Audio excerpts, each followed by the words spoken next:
there. Thanks for checking out my video. Today we are going to be putting together a fan art poster for the Project Monarch campaign in Call of Duty Warzone.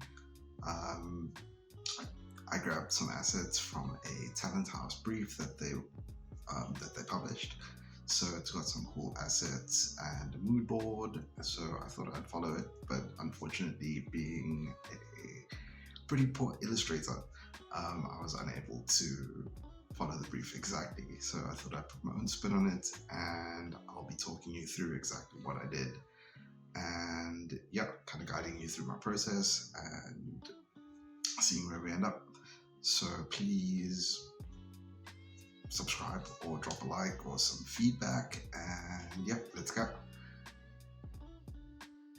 Cool. So a little bit about my process. I grabbed some assets from the Talent House asset pack, which included the Operation Monarch logos, as well as a mood board, which was pretty interesting because it kind of set the tone for the rest of the project. I grabbed some source imagery from the Kong vs. Godzilla 2021 movie, which I ran through Premiere and extracted some frames. The process I used for creating this poster was pretty much creating a digital collage of a bunch of different scenes of the movie.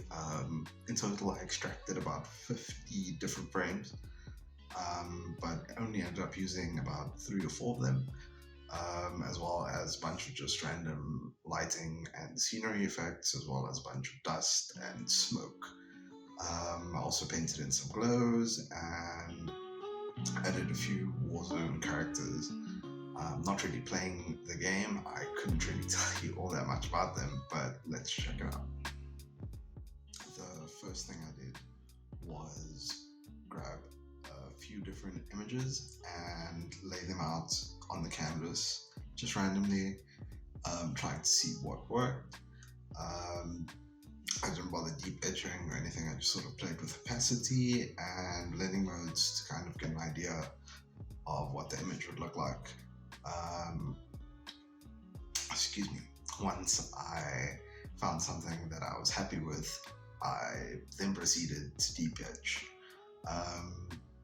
If you're not familiar with the process, deep etching is basically cutting out a subject from an image to be used with like a transparent background or something like that.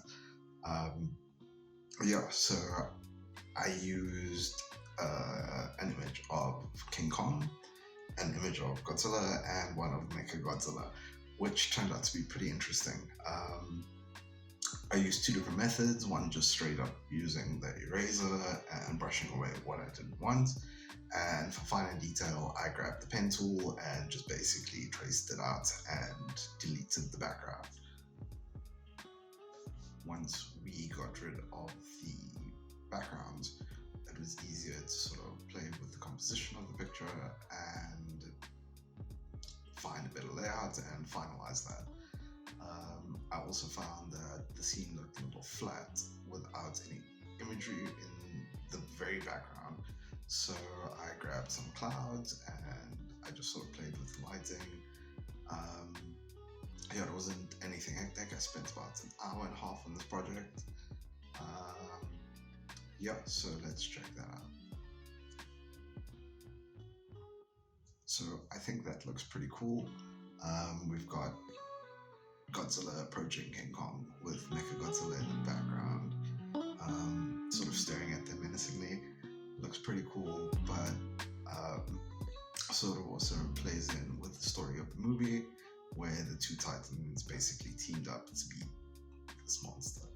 I'm not too sure what the game campaign is like, but I used some creative license, and yeah, this is the sort of vibe we're going for. It's very dusty, very sandy. These massive creatures moving around would have left like massive puffs of dust, so playing on that. Let's see what it looks like.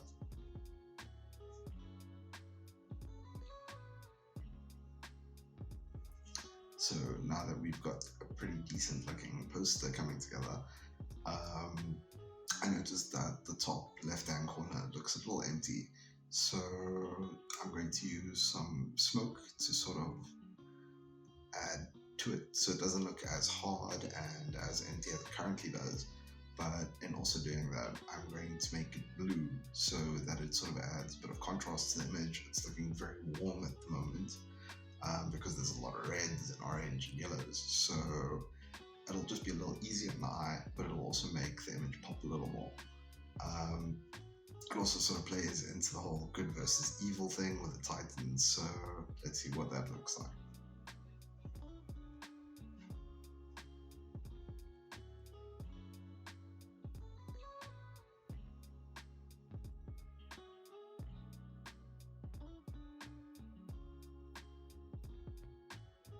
Cool, I think that's looking really good.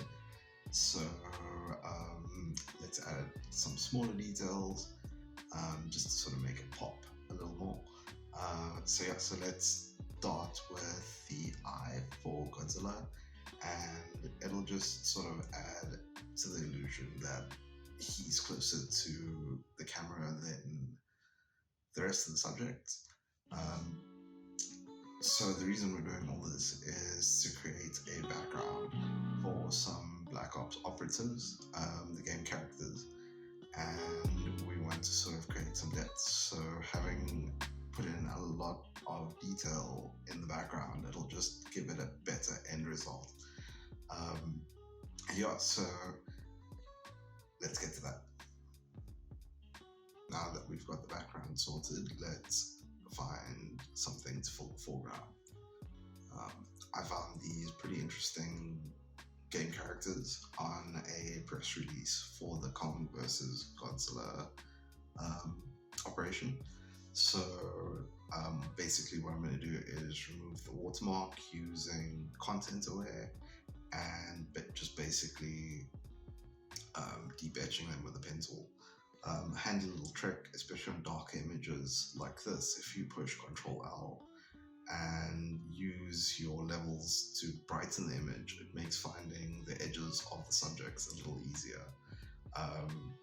So once you've cut them out, just make sure that you're on the unedited layer if you would like them to still have that same look and feel.